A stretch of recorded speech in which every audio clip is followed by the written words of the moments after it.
Welcome into the Gridiron Grind College Football Podcast. Creta 3, Jimmy G. Jimmy got some new artwork, I see. I did. That is in honor of the Hogs game. That's shot in '94 when Scotty Thurman hit basically the game-winning shot to win the national championship for the Hogs over the Duke Blue Devils, coincidentally. So Bad A. Yeah. That's bad A. I like that. Back here like with the College Football Pod. We had to take last week off. Thanksgiving holiday, work schedules. But great Thanksgiving week of football. College football. Man. Yeah. Food and football, man. Food, football, family, friends. I mean, doesn't get much better than that. It was pretty exciting weekend. Michigan defeated Ohio State, as we've been calling all year, 3 years in a row. Michigan's just the better football team. Mm-hmm. And, you know, he is what he is, but he might be the better coach. At this point, I'm willing to say Harbaugh's the better coach than Ryan Day. He's so good, he can beat Ryan Day when he doesn't even have to show up to the game. Yeah. I mean, third base day. There could be something to that. Yeah. Telling you, Ohio State, they're one of those schools that they have seasons that some schools only dream of. They're going to get tired of losing to Michigan. Yeah. I mean, Ryan Day has only lost 7 games as the head coach in his, I think he's been there 4 or 5 years now. 7 games. 3 to Michigan. The other 3 have been in the college football playoff. And then he lost 1 home game to Oregon. Think about that. 7 losses. And I guarantee you. And there's people wanting to fire him because he can't beat Michigan. Yeah. And that's just how, you know, that's one of the best rivalries. In my opinion, you've got Texas OU, Ohio State, Michigan. I mean, really. Alabama, Auburn. Yeah, it was like the Iron Bowl. Navy, Army.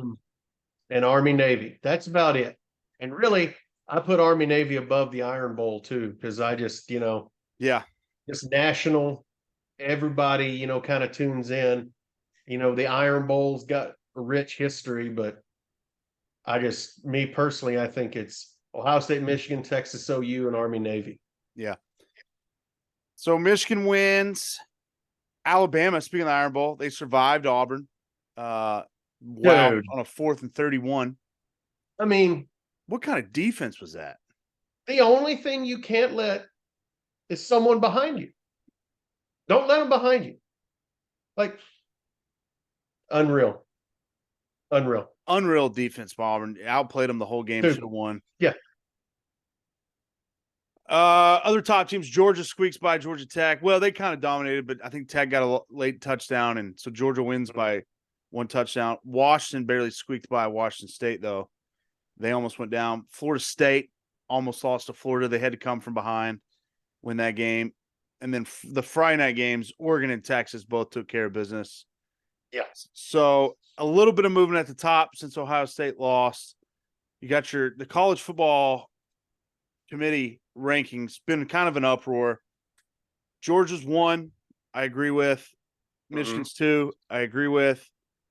And then you got the 2 undefeated teams, which I think they're undefeated. They got to be in there. Washington's at 3, Florida State's at 4. Oregon still somehow is at 5.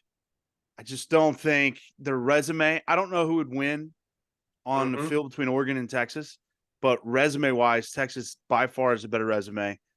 So Oregon's 5, Ohio State 6. They're still ahead of Texas. Texas 7, Alabama 8. It's going to be interesting. I don't know. It's interesting how this is going to play out this week. Conference championship weekend. You got Georgia and Alabama going to play. Washington, Oregon is going to play. And if you're Texas, you know, obviously you play Oklahoma State, you got to win. And it's going to be interesting what this committee does, depending on what scenario happens. So, I don't know. We hadn't ever had 4 undefeated teams at the end of the season. Right. It's possible. And may not, and still may not. And that's going to be the worst part is if there's not, now you've got all these everybody kind of makes fun of, in the past, made fun of Saban, you know, kind of rallying for his team. You're about to see let Washington and Florida State both lose this weekend. You're going to see everyone coming out. They're going to be like snake oil salesmen.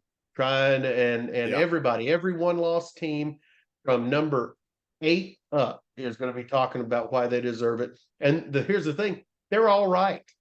Every single one of them will be correct in their argument. This is the year, 100%. The 12-team playoff, it would be a heck of a playoff. Awesome.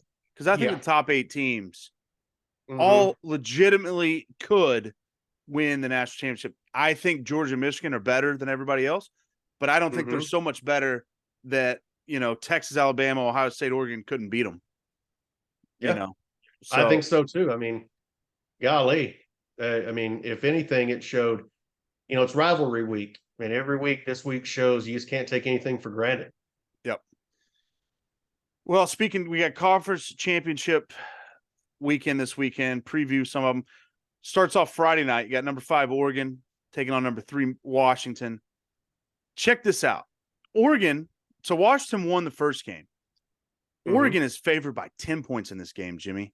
So obviously Vegas thinks Oregon's a better team. I mean, what do you think about this game? That is a big number. Washington's undefeated. Oregon's only losses to Washington. I mean, that's a huge number for a team that is at full strength and beat them. Yeah, and I think it's too large of a number. We'll talk about this in our picks. Yeah. But I think it's too large of a number, especially the way Washington's playing, and they, like you said, everybody's healthy. But the committee probably likes Oregon better. They do. And 100%. But they can't put Washington below them. So, but I think Vegas likes Oregon better. I think the committee likes Oregon better. And I think this line reflects it. Here's how I see. Yeah. Here's how I see this. Winner gets in. Yeah. Obviously, 100%. if Washington's undefeated, they're in. I think winner gets the 3 seed as long as Georgia and Michigan win. So I think Oregon wins. You'd have Oregon with a loss, Washington with 1 loss. But Oregon would have just beat Washington and conference chance. Washington wouldn't have that. So I think winner of this game is in at the 3 seed. Yeah, I agree with that. And then the 4th seed is the one everybody's always fighting over. And this year, like I said, everybody's going to be fighting. You got 5 teams that'll be fighting over that 4th seed. So, yeah. And in my opinion, if Florida State wins, they're undefeated in a power conference, you're in. I know you're backup quarterback. Yep. But you know what? Ohio State had their 3rd-string quarterback, and they won the national championship. So I don't think you should be left out just because you have a backup quarterback playing, especially if you're undefeated. Yeah, and that will also show you if Florida State goes undefeated and somehow doesn't get in. Ridiculous. That will show you that it's not about, at that point, it's not about winning. Again, getting our feathers ruffled or my feathers ruffled for something that, who knows, probably going to happen. This is a completely different team, Jordan Travis at quarterback. Yeah. And if they, for some reason, don't put Florida State in, that tells you right there, well, they don't really think they're going to be a good show in the playoffs, so they're not going to put them in. So we'll see. But I agree with you. If Florida State goes undefeated, they're in. They ought to be in. And I understand the whole best team versus deserving team, but how can you – I think if Texas and Florida State played this week with Florida State's quarterback situation, Texas might be favored by 20. I think Texas would be a lot better than Florida State. But at the same time, that's just our opinions. They haven't played on the field. Right. And if Florida State's undefeated in a Power 5 conference, how can you not say – they're deserving, but how can you not say they're the best team? You won a whole season undefeated in a Power 5, 13 games. Yeah. You've proven you're one of the best teams, and you deserve it. So we'll see what happens there. Florida State's a small favorite over Louisville. They play Saturday night. Louisville just got beat by Kentucky. See what happens there. Yeah, they would have been another one in contention. They're undefeated going into that game. So they had one loss. They had the 1 loss. But then loss going into that game. If they wouldn't, they'd still would be conference chance with 1 loss if they'd have beat Florida State and Kentucky. So it just, it'll be interesting. It'll be interesting to see. I love when it puts this committee between a rock and a hard place. Yeah. So Big 12 championship, first thing Saturday morning, number 18 Oklahoma State taking on number 7 Texas. Jimmy, this opened at 11.5 favor of Texas, and I'm talking a lot of money came in on Texas, and it has jumped to 15.5 as of the recording of this podcast. And I read something earlier. Vegas is anticipating it maybe even getting up to 17 by kickoff. That's how much money is coming in on Texas. And as a Texas fan, that worries me. Vegas isn't in the business of losing money, and something tells me that this game might be closer than what everybody's thinking. Because it's recency bias. Texas coming off a 50-point win against Tech at home, and everybody's just assuming Texas is rolling, and that's what it's going to happen. I think this is going to be a little bit closer game than a lot of people are anticipating. Me, 3 letters, PFP, man. PFP, pray for the Pokes. Because I think they're going to come in with the same energy they brought to OU. Yeah.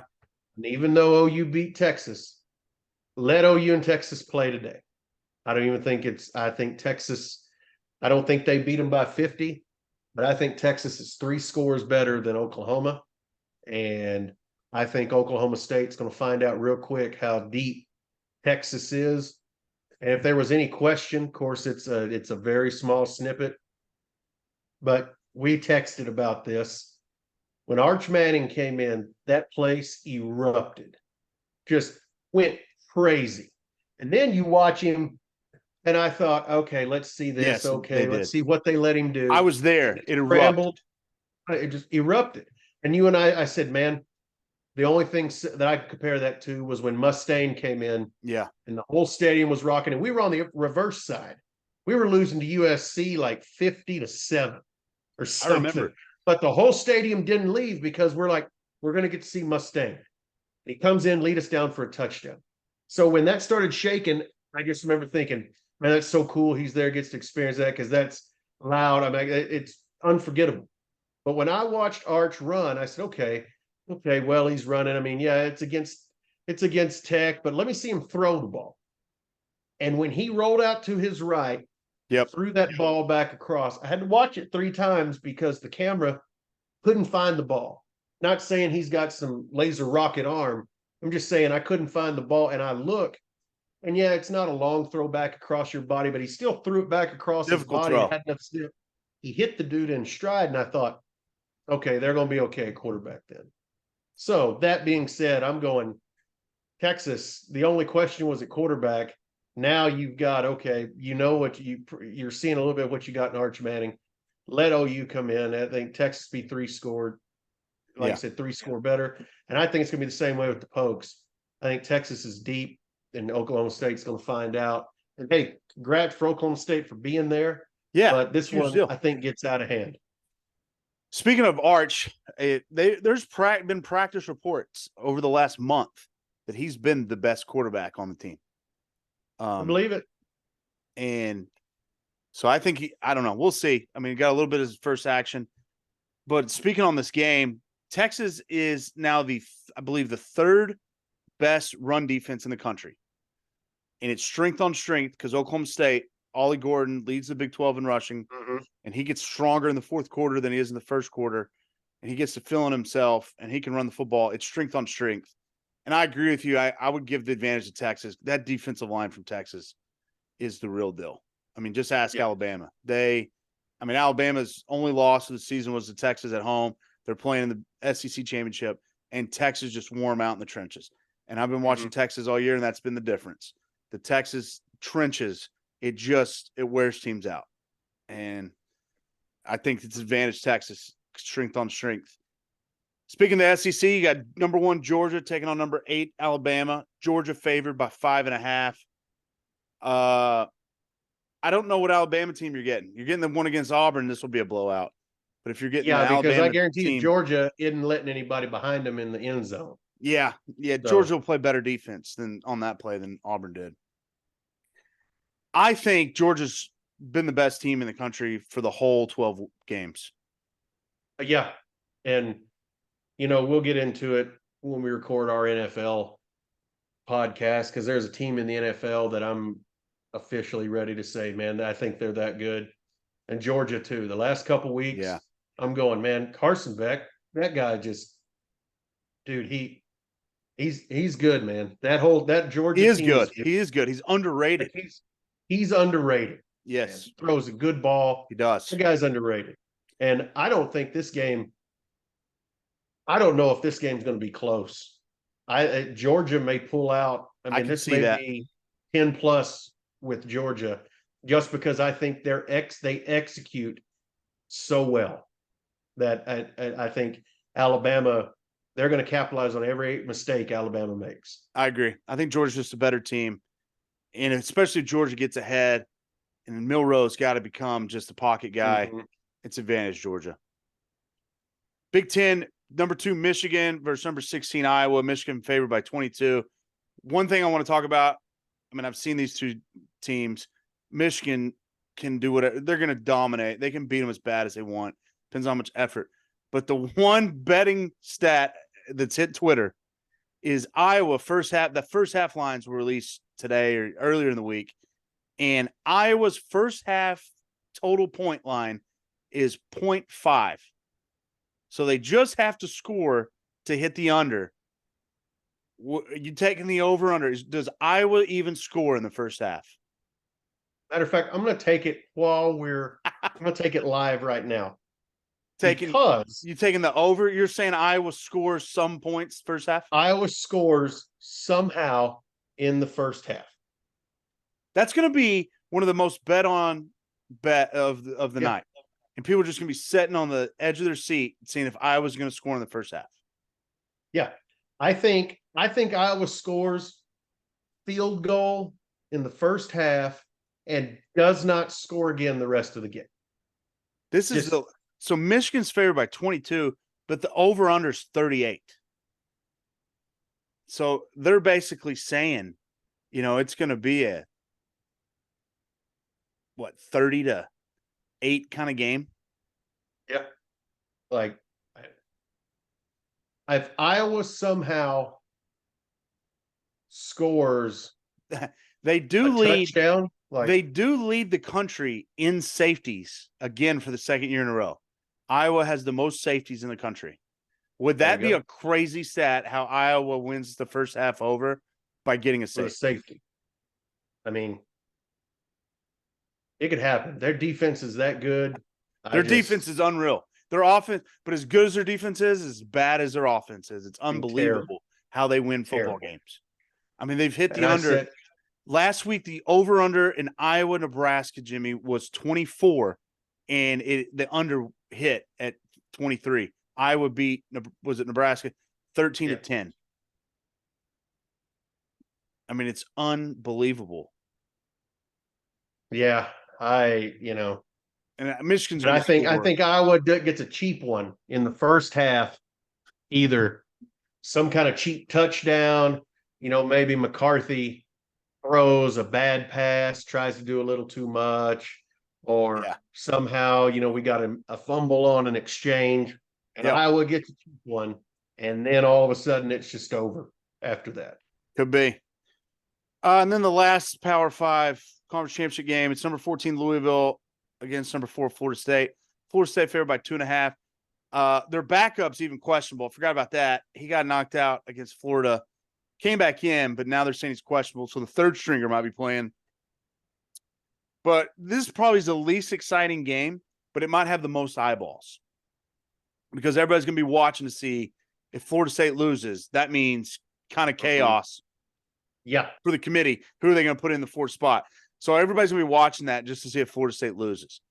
Because I really think it shouldn't be a question. Florida State wins, they're undefeated, they're in. Without question.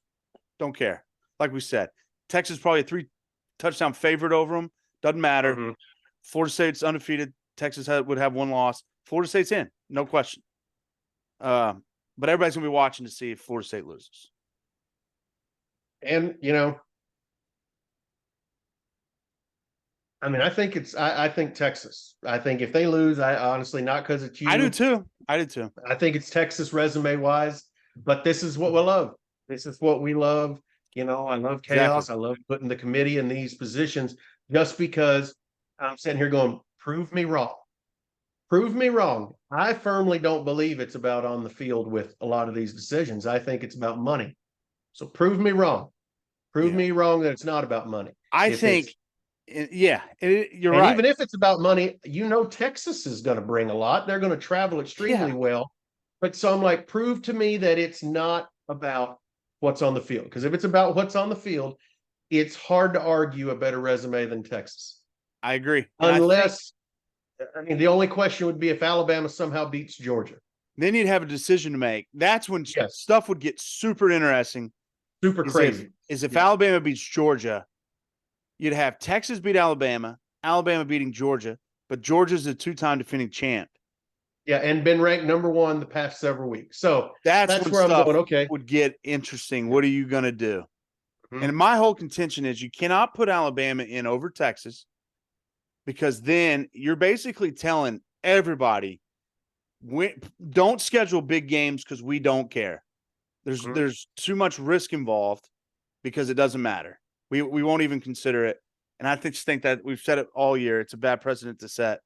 You go win on the road on a big high profile game, and it doesn't matter when it comes down to it. When you have the same record and you're both conference champs, no one should ever schedule another one again. Just try to play the easiest schedule because the committee said they don't care. Yeah. So stuff would get interesting if Oregon wins and Alabama wins. It would get crazy. The chaos. And Florida State wins. Awesome. It would be even more crazy is if Florida State won in that scenario too.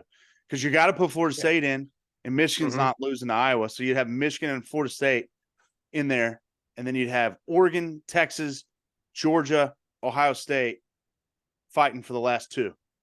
It'd be wild. Yeah. I think the committee wants Oregon to win because they've set all these rankings. They've said Oregon's better. They think Oregon's better than Texas. Resume-wise, Texas has the way better resume, but they've said we think Oregon's better than Texas. So they really want Oregon to win, so that's a no-brainer. Because then I forgot you'd have to throw Washington in there for that last 2 spot too, be considered. I hope we did. I want as much chaos as possible. I'm always for the chaos when it comes to the committee and BCS and all that stuff. I love it. Prove you're not a hypocrite. That's my deal. Next segment is our questions of the week. You can email us, gridirongrindsports@gmail.com. Hit us up on the Twitter, X Machine, Instagram, comment on our videos, and we'll pick the best ones each week. 2 questions, both involving the college football playoff this week. First one we'll ask Jimmy. It's from Teddy from Atoka, Oklahoma. Sent this one in via email. And Teddy's question is, even if Florida State defeats Louisville, do they belong in the college football playoff? We've kind of already talked about that. Yeah, I agree. I think we talked about it. I think the answer is yes. Now, are they going to get in there and make some noise? I doubt it. You can't lose your quarterback. They're losing to anybody in the first round. It's tough. It's tough to do it. Now that they've got, they're again undefeated in the ACC. They had to, beat Clemson, got Miami. North Carolina. The ACC wasn't that bad. It wasn't like Clemson when Clemson was running through it and it was just them. Everybody else was bad. So I think you've got to. Is it going to be as exciting as, let's say, a Texas or an Oregon or an Alabama or, some other team gets in? Probably not, but win the games on your schedule. We say it almost every show. Coaches will tell you, if you take care of the games on your schedule, everything will work out. So far, that's what Florida State's done. And if they win, I think they deserve to be in. I agree. Not much more to add there. If they win, you're undefeated, Power 5 conference. I don't care about this trying to, the ACC is the 5th best among the 5. Don't care. It's a Power 5. You're undefeated. You're conference champs. You're 13-0. You're in. Sorry, you're in. If you don't like it, knock them down a peg next year. But you can't make it reactionary because, oh, crap, we didn't think Florida State would be here. Nope. Start it next year. Can't do it because it's even proven. Ohio State won the first college football playoff ever with a third string quarterback. So you can't just say, well, it's a backup. They recruit. It's Florida State. They got good players. They recruit. So thanks for the question, Teddy from Atoka, Oklahoma. Okay. Oh, look at this one from Bonham. This is from Craig from Bonham. Sent this one via email.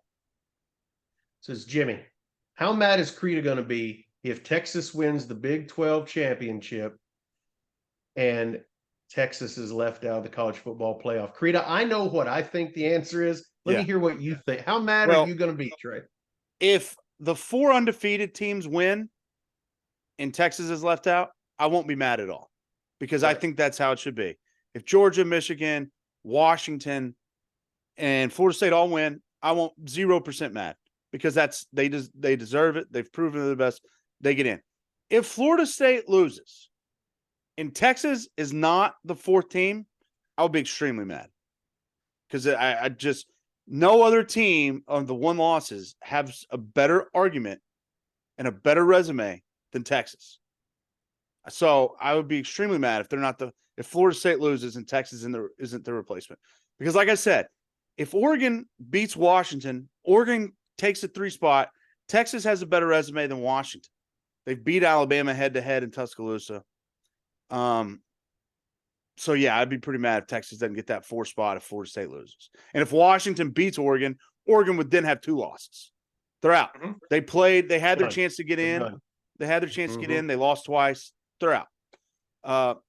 So, yeah, if Florida State loses, I will be mad, like extremely mad, if Texas beats Oklahoma State and is not the 4th playoff team. That's exactly what I thought you'd say, Trey. Yeah. Like we talk about, it's got to be what happens on the field has to matter. Yes. And if there's 4 undefeateds, and we're not talking James Madison or that year Hawaii was undefeated and Boise State and Mountain West TCU and all that. We're not talking that. We're talking 4 undefeateds from Power 5 conference. Yeah. If they get in, if all 4 are undefeated, that's fine. But if not, that's exactly what I figured. If not, it ought to be Texas. So even if Alabama beats Georgia, I think if it's between Texas, Alabama, Georgia, I think Texas gets in because Alabama beat Georgia, Texas beat Alabama. And do you think Texas gets in, or do you think Texas should get in? Well, 100%. What do you honestly think they should get in. Yes, I think they should get in because Georgia wouldn't. They have a criteria, and conference championship and head-to-head have to matter. Georgia wouldn't have a conference championship. Texas and Alabama would. But in a normal season, when they didn't play each other, then you'd Alabama. But they played each other, and they played each other in Alabama. And Texas not only won that game, they won it by 10 points, and they won it with the ball the last 7 minutes of the game. They ran like 9 straight running plays. Alabama couldn't stop them. Think about that. Texas controlled the ball for the last 7 minutes of that game, up 10, and didn't give Alabama the ball back because they ran the clock out and got first downs. To me, it's no question. So I think they should. Will they? No. In that scenario, I don't think they would. I think it would be chaos. Like I said, I think all the Texas fans would be mad, but I think there's going to be a lot of college football fans that would be mad because it sets a terrible precedent that head-to-head wins don't matter. Right. I agree. So thanks for the question, Craig from Bonham, Texas. That's our questions of the week. Again, email us, gridirongrindsports@gmail.com, or comment on our videos, DM us, Twitter, X, Instagram. Last segment. It's our bets for this week. In college, we're still doing bowl season. So this isn't the last weekend. This is the last weekend of a huge slate of games, of the big games. And then, because you never know what's going to happen to the bowl season. Right. Players transfer portal, you've already got transfer players. portal. The bowl season is a crapshoot. So this is our last weekend to really make a dent here. Last episode, I was 2-3, Jimmy 2-2. On the season, I'm 23-25, Jimmy 24-30. And Jimmy, I got 3 bets for the college conference championship weekend. I got 6. I'm going to try to end the regular season 30-30. That's a great idea. Great idea. I'm trying to, if I win all 3, I'll have a winning record. So that's what I'm trying to do. it. So, all right, you got 6. I'll let you go first. All right. Oregon and Washington, Pac-12 championship. Washington +10. I think Oregon's going to come out fighting. I think Washington is the better team. I think Michael Penix takes care of the football. extremely well. Bo Nix and Oregon are going to be tough. Washington knows how to beat them. They've beat them once. I think 10 points is too many against these Washington Huskies. Give me Washington plus 10. I'm right there with you for the same exact reasons. I have Friday night Pac-12 championship, Washington plus 10. I'm on it too. I like it. All right. Number 2, a game I think you'll be watching, Oklahoma State, Texas, Big 12 championship game. Over 54.5. I think it's too low.